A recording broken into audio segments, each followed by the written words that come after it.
Hi hello welcome back to our channel lovely Lithika blogs. నేను మీ శ్రావణి. నేనైతే హ్యాపీగా ఉన్నాను, మీరు కూడా హ్యాపీగా ఉండాలని కోరుకుంటున్నాను. ఇదైతే చిన్న క్లిప్ అన్నమాట. మేము కొత్తూరు సుబ్బరాయుడికి మా ఇంటి పక్కన వాళ్ళతో కలిసి వెళ్ళినప్పుడు అయితే తీసుకున్న క్లిప్.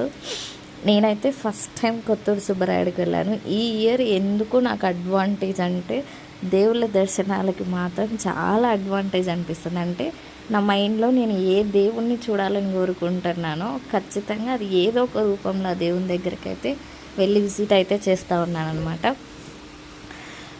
నేను చూడాలనుకున్న వాటిలో ఈ ప్లేస్ ఒకటి, ఇంకా కొన్ని ఉన్నాయి, అరుణాచలం, ఇవి ఇలాంటివి ఉన్నాయన్నమాట. ఖచ్చితంగా వాటిని కూడా దేవుడి దయ ఉంటే చేస్తామంటారు కదా, వాటిని కూడా విజిట్ చేయాలని నేనైతే మనస్ఫూర్తిగా కోరుకుంటున్నాను. అది కార్తీక మాసంలో లాస్ట్ డే అనుకుంటా, అంటే మూడం స్టార్ట్ కాక బిఫోర్ అనమాట. అంటే మళ్ళీ మంచి రోజులు లేవని చాలామంది మొక్కులు అయితే తీర్చుకున్నారు.